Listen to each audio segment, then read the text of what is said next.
आप सभी को नमस्कार, वेलकम, खुशामदीद, शुक्रिया। मैं शुरुआत करूंगी अपनी एक रचना से। स्वप्न सजाए हैं इन आँखों ने आज फिर से, उसकी सूरत उभर आई है जहन में आज फिर से, एक एहसास एक सिसकती याद ने ली अंगड़ाई है आज फिर से, उसके लबों की मासूमियत ने धड़कन बढ़ाई है आज फिर से, प्यार की बूंदें आज मेघों ने टपकाई है फिर से, दामन में मेरे सौंधी सी महक भर आई है फिर से, बाजुओं में उठ के समा जाने की चाह उठ आई है आज फिर से, आरज़ुए मिलन ए खुदा गहराई है आज फिर से, तेरी बंदगी में सर झुका के बैठी हूँ, अपनी रजा से नवाज दे आज फिर से। स्वप्न श्रृंगार मेरा पहला काव्य संग्रह जुलाई 2011 में लेखक परिषद अबोहर द्वारा प्रकाशित हुआ। जैसे कि आपने अभी राज सदोष जी को सुना, ऐसे ही मेरे मित्र श्री प्रवीण कथुरिया जी, जो मेरे फेसबुक फ्रेंड हैं, बने जून 2009 में।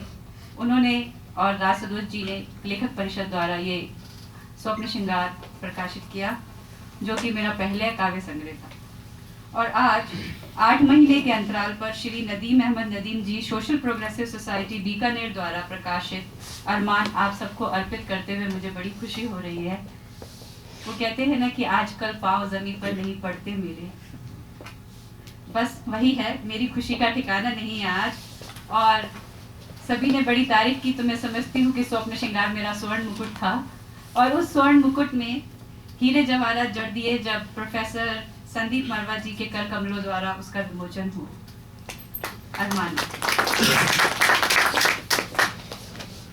स्वप्न सजाए थे कुछ हकीकत के धरातल पर, कोपले निकल आई फिर सख्त धरा को चीर कर, अरमानों ने ली है अब अंगड़ाई, कुसुमित हो हर शाखा इसकी, सुगंधित हो तन मन फिर से, महके जैसे बासंती पुरवाई।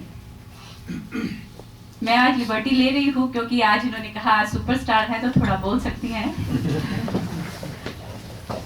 बहुत कुछ है बोलने को, लेकिन आप मुझे बता दीजिएगा कहाँ चुप होना है, मैं बिल्कुल वहीं चुप हो जाऊंगी। बासंती रंगों से फिजा इंद्रधनुषी हो गई जब डॉक्टर आलोक पुराणिक जैसे प्रतिष्ठित कवि एवं व्यंग्यकार, डॉक्टर अनुज कुमार जैसे चर्चित कहानीकार एवं साहित्यकार, श्री राज सदोष जी जैसे अनुभवी पत्रकार और श्री ओम गुप्ता जैसे साहित्यकार ने मेरे अरमान के विमोचन में अपना सुनहरा योगदान दिया। आप सब उपस्थित गणमान्य अतिथियों, माननीय पत्रकारों और मेरे परिवारजनों तथा मित्रों, मैं आप सबका हार्दिक धन्यवाद करती हूँ। यहाँ मैं श्री अनूप तिवारी जी का खास तौर पर शुक्रिया अदा करना चाहूँगी और श्री प्रवीण कथुरिया जी का, जिन्होंने पग पर मेरा हौसला वर्धन किया और यहाँ मुझे आज आप सबके समक्ष खड़ा कर दिया। जिंदगी के इस सफर के बारे में कुछ इस तरह कहूँगी। इस सफर में चलते चलते मिलेंगे बहुत, प्यार से लगेंगे गले या काट सकते हैं गला भी। बात बनती है जब उठे हाथ आशीष के लिए या फिर किसी असहाय की मदद के लिए, हाथ को थाम ले बड़े मंजिल की ओर, कहानी ऐसी लिखे जिंदगानी के पथ पर जो सागर से हो गहरी, ऊंची आसमां से। जीत लिखो या हार लिखो, बस मेरे दोस्त एक अंजुलि भर निस्वार्थ प्यार लिखो। बस यही भाव मार्गदर्शन करते रहें। इसका विशेष ध्यान मेरे पति, मेरे हमसफर श्री नरेश माटिया जी ने बिल्कुल बहुत ध्यान रखा कि मैं उनके बारे में कुछ इस तरह कहती हूँ। दिलबर मेरे गर तू है तो ये आसमां है ये जमीन है, दिलबर मेरे गर तू है तो ये आसमां है ये जमी है, गर तू नहीं तो खुदा ही जाने मेरी कहाँ बसती है। 4 पंक्तियां और अभी बात कर रही थी थोड़ी देर पहले संदीप जी से, तो उन्होंने पढ़ी और बड़े ध्यान से पढ़ी। परी कहो या अप्सरा कोई, ये चमक तुम्हारे प्यार की है, चहक लगे या घुंघरू की कनक, मेरी आवाज में गूंज तुम्हारे विश्वास की है। अब कुछ दिल लगी उनकी तरफ से। जिंदगी की सुबह शाम इन जुल्फों के साए में गुजार दूं, जिंदगी की सुबह शाम इन जुल्फों के साए में गुजार दूं, काश ऐसा हो कि एक बार इन नजरों से निहार लूं, एक अफसाना है जिंदगी, दिल चाहता है इस अफसाने को एक खूबसूरत आकार दें।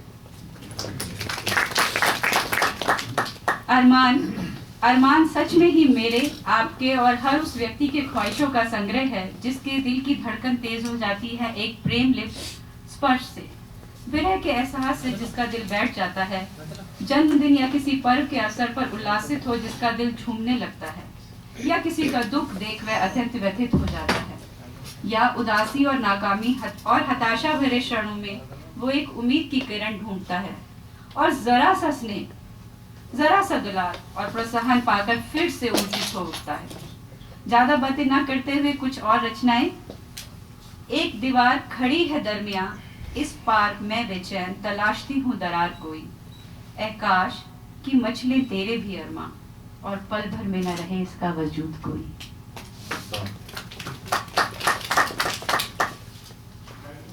ज्यादातर लोग बोलते हैं कि मैं प्रेम संबंधों पर या रिलेशनशिप पे ज्यादा लिखती हूँ, तो एक प्रेम के ऊपर और, प्रेम रूप है, प्रेम रंग है, प्रेम ईश है, प्रेम भक्त है, प्रेम से जीवन, प्रेम बिन सब निष्प्राण, प्रेम ही संगीत, प्रेम ही मधुर गान, सुमधुर झनकार से झंकृत कर्ण प्रिय और नैनों की ज्योति है प्रेम, अधरों पर मुस्कान, सुगंधित पवन है प्रेम, ये धरती प्रेम में, व्योम में भी व्याप्त है प्रेम। धुरी पर जो घूमे धरा, त्यों ही झूमे दिल प्रेम भरा, मीरा है प्रेम, राधा है प्रेम, कबीर के दोहे कालिदास का काव्य है प्रेम, निश्चल चंद्र किरणों सा, तेजो में दिनकर सा, हर प्राणी का तात और मात है प्रेम। कुछ लाइनें मैंने 4 लाइनें सिर्फ कश्मीर की प्रॉब्लम डिस्कस हो रही थी उस पर लिखी थी, तो मैं यहाँ आपके सामने रखती हूँ क्योंकि कश्मीर के बहुत आतंक के साए में है, उससे रिलेटेड। ऐ खुदा तेरे नूर की बरसात हो, कुछ सुकून हो तो इस जिंदगी में बात हो, डर और आतंक के साए में जिए कैसे, फूल तो खिलते हैं यहाँ, चेहरे भी खिल सके तो कोई बात।